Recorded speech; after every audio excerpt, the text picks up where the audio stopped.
নদীর কবলে হারিয়ে যাচ্ছে প্রিয় শিক্ষা প্রতিষ্ঠান, বসতভিটা সহ ফসলি জমি। তাই নদী ভাঙন রোধে শিক্ষক শিক্ষার্থী সহ এলাকাবাসীর উদ্যোগে মানববন্ধন অনুষ্ঠিত হয়েছে। বরিশাল জেলার মেহেন্দিগঞ্জ উপজেলার তেঁতুলিয়া, মাসকাটা, কালাবদর নদী ভাঙন থেকে রক্ষা পেতে শিক্ষক শিক্ষার্থী, চর গোপালপুর, আলিমাবাদ ও জাঙ্গালিয়া ইউনিয়নের সর্বস্তরের জনগণ এই মানববন্ধন পালন করে। নদী ভাঙন রক্ষা চাই,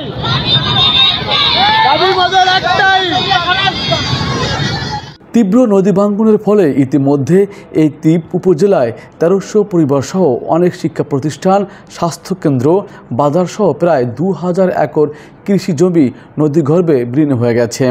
এখনও ভাঙনের কবলে অনেক শিক্ষা প্রতিষ্ঠান, বাজার সহ বসতবাড়ি।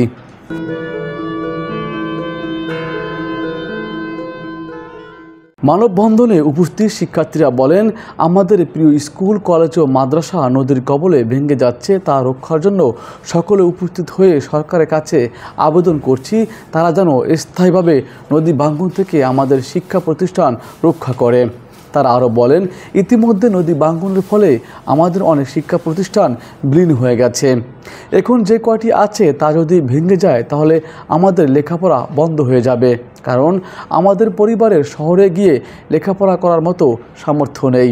তাই সংশ্লিষ্ট সব কর্তৃপক্ষের আমাদের শিক্ষা প্রতিষ্ঠান রক্ষার বিষয়টি মানবিক দৃষ্টিকে দেখবেন এই প্রত্যাশা রাখছি। নদী ভাঙন রোধ চাই, মানে এখানে নদী ভাঙতেছে, স্কুল রক্ষার জন্য আমরা এই বাংলোটাকে ইয়া করতে চাইতে। দাবি মোদের একটাই, নদী ভাঙন রক্ষা চাই, নদী ভাঙনের রক্ষা চাই, নদী ভাঙনের রক্ষা চাই। মানববন্ধনে উপস্থিত শিক্ষক ও এলাকাবাসী জানান, দ্বীপ উপজেলা মেহেন্দিগঞ্জের দক্ষিণাঞ্চলের বাসিন্দারা বৈষম্যের শিকার।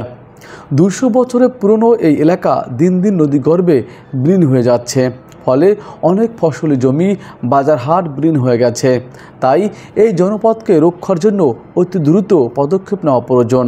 তাই সংশ্লিষ্ট কর্তৃপক্ষের কাছে আমরা বিনয়ের সহিত অনুরোধ করছি তারা যেন দ্রুত নদী ভাঙন রোধে কার্যকর পদক্ষেপ গ্রহণ করে নদীগর্ভে বিলীন হওয়ার আগেই শিক্ষা প্রতিষ্ঠান, হাট, বাজার, ফসলি জমি রক্ষা করে। দক্ষিণ বাংলার ঐতিহ্যবাহী স্কুল, যেটা ব্রিটিশ সময় যেটা অক্সফোর্ড নামে খ্যাত মেহেন্দিগঞ্জের লেঙ্গুড়ে মুসলিম মাধ্যমিক বিদ্যালয় আজ নদীর কবলে। আমরা চাচ্ছি অর্থ বিদ্যালয় রক্ষা করার জন্য অতি শীঘ্রই ঊর্ধ্বতন কর্মকর্তাদের কাছে যে স্টেপ নেওয়ার জন্য। গ্রামের মানুষগুলোর একটাই চাওয়া ছিল কিভাবে নদী ভাঙন থেকে রক্ষা করা যায়, কেননা নদীর গর্ভে ইতিমধ্যে ১৩০০ বাড়ি এবং পরিবার বিলীন হয়ে গেছে, অসংখ্য শিক্ষা প্রতিষ্ঠান ধ্বংস হয়ে গেছে, আলিমাবাদ, আমিরগঞ্জ স্বাস্থ্য কমপ্লেক্স সহ বিভিন্ন শিক্ষা প্রতিষ্ঠান ধ্বংসের মুখে চলে গেছে। তাই স্থায়ীভাবে এই গ্রামের কে কিভাবে রক্ষা করা যায় তার দাবিতে আবারও মানুষ মানববন্ধনে এবং রাজপথে নেমে এসেছে। আর ইতিমধ্যে আমাদের অনেক শিক্ষা প্রতিষ্ঠান নদীর গর্ভে বিলীন হয়ে যাচ্ছে। আর শিক্ষা প্রতিষ্ঠান বিলীন হওয়া মানে শিক্ষা একটা ধ্বংসের ধার প্রান্তে দাঁড়াচ্ছে। তো সেক্ষেত্রে আমরা পানি সম্পদ মন্ত্রণালয়ের কাছে দাবি জানাচ্ছি আমাদের দক্ষিণ অঞ্চল রক্ষার জন্য যেন তারা কার্যকরী পদক্ষেপ নেয়। আমাদের অত্র লেঙ্গুটিয়া, জাঙ্গালিয়া এবং চরগোপালপুরবাসী আমরা আজকে মানববন্ধনে দাঁড়াতে বাধ্য হয়েছি। মানুষ যখন নিরুপায় হয়ে যায়, মানুষের যখন অস্তিত্ব বিলীন হয়ে যায়, তখন আমাদের আর কিছু করার থাকে না।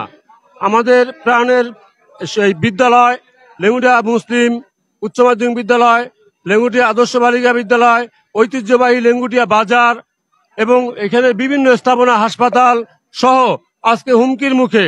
এইগুলি যদি নদী গর্ভে বিলীন হয়ে যায় তাহলে আমাদের অস্তিত্বই থাকে না। সুতরাং আমাদের অস্তিত্ব রক্ষার জন্য আজকে আমরা এখানে সমবেত হয়েছি। যে দাবিটা হচ্ছে যে আমাদের অত্র অঞ্চলে যে তিনটা ইউনিয়ন আজকে ভেঙে চুরে এখন 2টা ইউনিয়ন এপারে আছে, বাকি ইউনিয়ন কিন্তু ভেঙে চুরে ওপারে চলে গেছে। আমাদের এই অঞ্চলে প্রায় 22টা শিক্ষা প্রতিষ্ঠান, 2টা হাসপাতাল, এরপরে একটা মাদ্রাসা, এর আগে একটা মাদ্রাসা ছিল ঐতিহ্যবাহী আলিমাবাদ ফাজিল মাদ্রাসা, সেটাও আজকে নদীর গর্ভে চলে গেছে। আমাদের এলাকাটা আজকে এমন ভাবে চতুর্দিক থেকে ভাঙতেছে, ভাঙার কারণে ছিন্ন বিচ্ছিন্ন হয়ে যাচ্ছে। বিসমিল্লাহির রহমানির রহিম। আজকে আমরা এখানে উপস্থিত হয়েছি এই জন্য আমাদের দক্ষিণ পাড়ের এই 2টি ইউনিয়ন দীর্ঘদিন পর্যন্ত নদী গর্ভে বিলীন হয়ে যাচ্ছে। আমরা জোর দাবি নিয়ে আসছি এই বর্তমান সরকারের কাছে এই ঐতিহ্যবাহী লেঙ্গুটে স্কুল, যেটা মেহেন্দিগঞ্জের নাম করা, এবং এই স্কুলের সাবেক যে প্রধান শিক্ষক ছিলেন, সে সংসদের একজন সদস্য ছিলেন, সেই সুবাদে আমরা বলবো এই স্কুলটাকে রক্ষা করার জন্য যতটুকু পদক্ষেপ নেওয়া দরকার সরকারের, এই জন্য তারা যেন এই পদক্ষেপটা নেয়। এই বৃষ্টি ঘুরি ঘুরি বৃষ্টি উপেক্ষা করে দাঁড়িয়ে তারা মানববন্ধন করছেন, বুঝতে পারছেন তাদের প্রাণের দাবি এই নদী ভাঙ্গন প্রতিরোধ করতেই হবে, সরকারের সমাধান করতেই হবে। এই বছরই বর্ষা মৌসুমী সরকারি নতুন যে বাজেট বিপদকালীন, সেই বিপদকালীন বাজেট পানি উন্নয়ন বোর্ড একটি ব্যবস্থা নেবে বলে এই অঞ্চলের মানুষ আশাবাদী।